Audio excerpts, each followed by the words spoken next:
జగన్మోహన్ రెడ్డి గారు ఈరోజు పల్నాడుకి బయలుదేరారు. ఇది ఎందుకు ఏంటి అంటే మనందరికీ తెలుసు. జగన్మోహన్ రెడ్డి గారు శవం ఎక్కడ ఉంటే అక్కడ వాలిపోవడం అనేది ఆయనకి బాగా కలిసి వచ్చినటువంటి అంశం. అదే ఆయన స్థాయికి ఇప్పుడు దిగజారిపోయే స్థాయికి కూడా అదే తీసుకొచ్చింది అనుకోవాలి.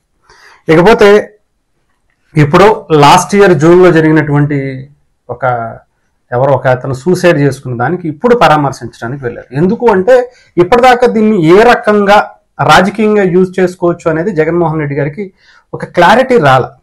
ఇప్పుడు దాని మీద ఒక అవగాహనకు వచ్చి దాని మీద పూర్తిగా ఒక స్కెచ్ బలంగా వేసుకుని ఆయన ఇప్పుడు పల్నాడుకి రావడం అయితే జరుగుతుంది. దాంట్లో ఒక పెద్ద ప్లానింగే ఉంది, మామూలు ప్లానింగ్ కాదు, చాలా పెద్ద ప్లానింగ్ వేసుకుని వచ్చారు. ఇక్కడ దానికన్నా ముందు ఒకటి మనం చెప్పుకునే ముందు, నిజంగా జగన్మోహన్ రెడ్డి గారికి చుక్కలు చూపించాలంటే జనసేన అధినేత పవన్ కళ్యాణ్ గారు, ఆ తర్వాత బలంగా చెప్పాలంటే జన సైనికులు. వీళ్ళు జగన్మోహన్ రెడ్డి గారికి వైఎస్ఆర్సీపీకి చుక్కలు చూపించినట్టుగా ఇంకొకళ్ళు చూపించరేమో. పల్నాడుకి ఆయన వస్తున్నాడు అనగానే ఆ పేటీఎం బ్యాచ్కి సంబంధించి కొంచెం హడావిడి చూసుకుంటూ ఇంకేముంది ఒక సోషల్ మీడియాలో హైప్లు ఇచ్చుకుంటా ఉంటే, ఇంకొక పక్క గ్రౌండ్ లెవెల్లో జన సైనికులు ఏం చేస్తున్నారో తెలుసా? ఎక్కడికక్కడ జగన్మోహన్ రెడ్డి గారికి సంబంధించి గతంలో ఏం చేశారు అనేది ప్రతి ఒక్కటి ఫ్లెక్సీలు వేసుకుంటూ, ఒక పక్క వైఎస్ఆర్సీపీకి సంబంధించినటువంటి ఒక జెండా పాతితే జన సైనికుల జెండాలు 10-20 పాతున్నారు. అంటే జగన్మోహన్ రెడ్డిని ఎక్కడా కూడా బ్రతకనిచ్చేటువంటి పని చేయట్లా. నిజంగా చెప్పాలంటే ఆ పార్టీకి మనుగడ ఎవరో పక్కన ఇంకొకటి కాదు, జన సైనికులు తలుచుకుంటే చాలు.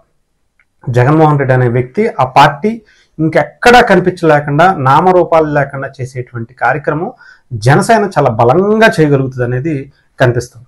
నిజంగా ఏమన్నా అనుకోవాలి కానీ వీళ్ళు అధికారంలో ఉన్నప్పుడే ఎక్కడ ఎవ్వరూ భయపడలా జన సైనికులు. జగన్మోహన్ రెడ్డి గారు ఆఖరికి చంద్రబాబు నాయుడు గారిని, టీడీపీ కేడర్ని, పవన్ కళ్యాణ్ గారిని ఏదో రకంగా ఇబ్బంది పెడదామని చూసినా కూడా ఎక్కడా కూడా భయపడకుండా చాలా ధైర్యంగా పోరాటం చేసిందంటే జన సైనికులు అని చెప్పాలి.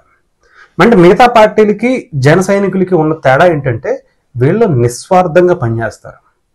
నాయకుడి నమ్మినటువంటి సిద్ధాంతాలు ఏవైతే ఉన్నాయో, ఆ భావజాలం ఏదైతే ఉందో దానికి అనుగుణంగా పనిచేస్తారు. డబ్బులు ఇస్తే వచ్చేటువంటి ఈ కార్యకర్తలు కాదు వీళ్ళు నిజమైనటువంటి ప్రజాసేవకులు. నిజంగా ఈ దేశానికి జవాన్లు ఎంత బలంగా నిలబడతారో రాజకీయాల్లో పవన్ కళ్యాణ్ గారి ఆలోచనలకు, ఆయన భావజాలానికి, ఆయన సిద్ధాంతాలకు అంత బలంగా నిలబడతారు.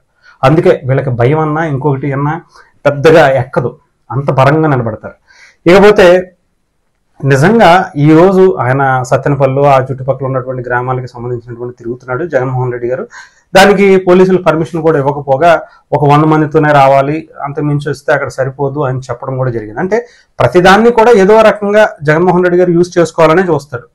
దీన్ని కూడా అక్కడ ఉన్నటువంటి అధికార పార్టీ మీద తోసేసి కొంచెం ఏదో రకంగా సానుభూతి క్రియేట్ చేసుకోవాలనేది జగన్మోహన్ రెడ్డి గారికి స్టార్టింగ్ నుంచి అది అలవాటు. సానుభూతి అనేది చాలా ఇష్టం అనమాట. ఒకళ్ళు చనిపోతే అక్కడికి వెళ్ళి ఆ ఆర్తనాదాలు వింటూ సంతోషపడడమే కాకుండా తన మీద సానుభూతి వస్తుందేమో అని చాలా ప్రయత్నాలు చేస్తూ ఉంటారు. ఇకపోతే నాగమల్లేశ్వరరావు ఆత్మహత్యకు పాల్పడింది గత ఏడాది జూన్ 6వ తారీఖున. 6వ తారీఖున కూడా కాదు, నాకు తెలిసి 4వ తారీఖును 5వ తారీఖును ఆయన ఏదైతే ఎలక్షన్స్ టైంలో జగన్మోహన్ రెడ్డి గారే గెలుస్తారు, ఆయనకి డెఫినెట్గా ఆయన అధికారంలోకి వస్తాడు అని చెప్పి ఈ నాగమల్లేశ్వరరావు అన్న అతను తన ఆస్తుల్ని ఇంకొకటి ఇష్టం వచ్చినట్టు పందాలు కాసుకున్నాడు, బెట్టింగ్లు వేసాడు. రిజల్ట్ ఏంటో తెలుసుగా, 151 నుంచి కొడితే 11 స్థానాలకు పడిపోయాడు. ఇది జీర్ణించుకోలేని అతను సూసైడ్ చేసుకుని హాస్పిటల్ పాలయ్యి 9వ తారీఖున చనిపోయాడు. 9వ తారీఖున చనిపోయాడు. 6వ తారీఖు నుంచి 9వ తారీఖు వరకు ఎవరు ఆపద్ధర్మ ముఖ్యమంత్రిగా ఉన్నారు అంటే ఆంధ్రప్రదేశ్కి ముఖ్యమంత్రి జగన్మోహన్ రెడ్డి గారే.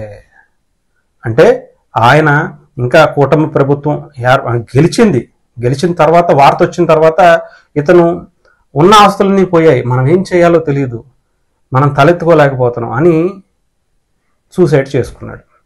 9వ తారీఖు హాస్పిటల్ పాలై తర్వాత ఆయన చనిపోవటం జరిగింది. 12వ తారీఖు కూటమి ప్రభుత్వం ప్రమాణ స్వీకారం చేసింది. అధికారికంగా అధికారిక లాంఛనాలతో కూటమి ప్రభుత్వం ఏర్పాటైంది. అప్పటి వరకు అధికారికంగా లాంఛనాలు పూర్తయ్యేంత వరకు కూడా ఆపద్ధర ముఖ్యమంత్రిగా జగన్మోహన్ రెడ్డి గారే అధికారికంగా ఉంటారు. సో అప్పుడు మరి ఎలా దీన్ని కూటమి ప్రభుత్వం మీద జగన్మోహన్ రెడ్డి గారు ఏ రకంగా తోస్తారనేది చాలా మంది క్లారిటీకి అర్థమైంది. కాకపోతే దీన్ని ఏ రకంగా యూజ్ చేసుకోవాలనేది కొంత వర్క్ చేశారు. దీన్ని ఏ రకంగా కూటమి ప్రభుత్వం మీద తొయ్యాలి, దీన్ని ఏ రకంగా మనకి ఇది కలిసి వస్తుంది, ఈ బాడీని మనం ఏ రకంగా ఉపయోగించుకోవాలి అనేది జగన్మోహన్ రెడ్డి గారు అండ్ ముఖ్యంగా సత్తెనపల్లికి సంబంధించినటువంటి వైఎస్ఆర్సీపీ నాయకుడు తెల్లగడ్డం బాపూజీ ఉన్నాడు కదా, ఆయన ఒక పక్క ప్రణాళిక వేసాడు. ఈయన ప్లానింగ్లు అంటే ఎలా ఉంది అంటే, ఏదో సినిమాలో ఒక ఆయన ఉంటాడులేండి, చెప్పకూడదేమో, ఈ సినిమాల గురించి ఎందుకు లేదు, జగన్మోహన్ రెడ్డి గారికి ఇలాంటి వ్యక్తుల వల్లే చాలా చెడ్డ పేరు వస్తుందని అనుకోవాలి. ఆయన చేసేటువంటి 1% ఏదన్నా మంచి పని ఉంటే 99లో ఆ 1% మంచిని కూడా ఈ వ్యక్తులు చండాలం చేసి వదిలిపెట్టేస్తారు. అలాంటి వ్యక్తులు అనమాట. శవాల మీద చిల్లర ఏరుకునేటువంటి బ్యాచ్. గతంలో కూడా ఒక ఆవిడ ఎవరో చనిపోతే ఆ వచ్చే డబ్బుల్లో కూడా పర్సంటేజ్ అడిగినటువంటి వ్యక్తి. ఇక దీని గురించి కూడా ఆత్మహత్య పురుగుల మందు తాగి చచ్చిపోయినటువంటి వ్యక్తికి కూడా ఇతను పరామర్శిస్తున్నాడు అంటే ఆలోచించండి. జగన్మోహన్ రెడ్డి గారి మెంటాలిటీ ఏంటి అనేది ఏ రకంగా ఉంటుంది అనేది మనం 1-10 సార్లు ఆలోచించుకోవాలి. ఇక్కడ ఎక్కడికక్కడ జగన్మోహన్ రెడ్డి గారు ఒక పక్కా ప్లానింగ్తో మళ్ళీ ముందుకెళ్తున్నారు. దీన్నే కాదు, రేపు 22వ తారీఖు జరగబోయేటువంటి మనకి యోగా డేకి సంబంధించి ప్రధానమంత్రి నరేంద్ర మోదీ గారు ఇక్కడ రాబోతున్నారు. దాదాపు కొన్ని లక్షల మందితో యోగాన్ని నిర్వహించబోతున్నారు. ఒక గిన్నిస్ వరల్డ్ రికార్డు సృష్టించడానికి పక్కా బలమైనటువంటి ఏర్పాట్లు కూడా చేసుకున్నారు ఆంధ్రప్రదేశ్ ప్రభుత్వం నుంచి. అంటే ప్రపంచం అంతా కూడా ఆంధ్రప్రదేశ్ వైపు చూడాలనేది, ఒక ఐడెంటిటీ మళ్ళీ తీసుకురావాలనేది ఆంధ్రప్రదేశ్ ప్రభుత్వం, కేంద్ర ప్రభుత్వం దీనికి మళ్ళీ ఒక మంచి హోదా తీసుకురావాలి, ప్రపంచం అంతా ఒకసారి తిరిగి ఆంధ్రప్రదేశ్ని చూడాలి అనే విధంగా చేస్తుంటే జగన్మోహన్ రెడ్డి గారు ఇలాంటి రాజకీయాలు ఏదో ఒక రకంగా ఇది మళ్ళీ బాగుపడిపోతే అలా, ఆంధ్రప్రదేశ్ మళ్ళీ బాగుపడిపోతే నన్ను ఎవరు పట్టించుకుంటాడు, నేను వేసేటువంటి పథకాలు ఎవరు తీసుకుంటారు, ఆంధ్రప్రదేశ్ ప్రతి ఒక్కడు పని చేయాలని పని దొరికేస్తే, ఉద్యోగాలు వచ్చేస్తే, ఫ్యాక్టరీలు వచ్చేస్తే, రోడ్లు పడిపోతే నేను ఎలా బ్రతికేది, నేను నా రాజకీయ పార్టీ ఎలా ఉండేది, నేను దోచుకునేటువంటి అవకాశాలు ఎలా వస్తాయి, ఇవన్నీ ఆయనకి రుచించట్ల. అందుకనే పక్కాగా ప్లానింగ్ చేసుకుంటున్నారు. ఈ 3 రోజులు ఈ 4 రోజులు కూడా బలమైనటువంటి ఏదో ఒక కుట్ర చేయాలి అనేది జగన్మోహన్ రెడ్డి గారి ప్లాన్లో భాగంగా కనిపిస్తుంది. దానికి ఏమి చేయలేనప్పుడు, ఏమి దొరకనప్పుడు ఈ గత ఏడాది జరిగినటువంటి ఈ సిచ్యువేషన్ని మనం ఇప్పుడు తీసుకున్నాం, ఇక్కడ మనల్ని ఆపుతారు, డెఫినెట్గా మనం దీని మీద ఒక రాళ్ళేసో, మొన్న ఏదో జరిగినటువంటి పొదుల్లో రాళ్ళేసి ఇంకోటేసి జనాల మీద కొట్లాడి జరిగినాయి కదా, అటు అమరావతికి సంబంధించినటువంటి నిరసనకారుల మీద రాళ్ళేయటం, ఇలా వాళ్ళ మీద వేళ్ళేశారని, ఇంకొకటి అనేది, గతంలో హెలికాప్టర్ అని, గతంలో ఇంకొకటి అని, ఏదో ఒక విధంగా అన్ని బట్టబయలైపోయాయి. అన్నీ ఆయనకి పేరు తీసుకురాకపోగా చెడ్డ పేరుని 10ంతలు పెంచుకుంటున్నటువంటి పరిస్థితి అవుతుంది ఆయన చేసేటువంటి ఈ శవయాత్రల మూలంగా. దీంట్లో ఇప్పుడు దాన్ని కూడా ఏదో ఒక రకంగా దీన్ని మళ్ళీ చెడ్డ పేరు తీసుకురావాలి, ఆంధ్రప్రదేశ్కి ఉద్యోగాలు రాకూడదు, కంపెనీలు రాకూడదు, ఇక్కడ ఐడెంటిఫై తీసుకురాకూడదు, ఈ రకంగా చేస్తేనే, ప్రజలు ఇలాగా ఉంటేనే మనకి ఆంధ్రప్రదేశ్కి మన చేతుల్లోకి వస్తుంది, ఇక్కడ ఉండేటువంటి ప్రజలు మనం వేసేటువంటి కుక్క బిస్కెట్లకు ఆశపడి మనకు ఓట్లేస్తారు, మనం ఇచ్చేటువంటి పథకాల మీదే ఆధారపడతారు, వాళ్ళు ఎటువంటి ఉద్యోగం చేయరు, ఉద్యోగాలు రావు, చదువుకోరు, మనం వేసేటువంటి దాంతోనే బ్రతికేటువంటి పరిస్థితి ఉంటుంది అనేది జగన్మోహన్ రెడ్డి గారి ఆలోచన.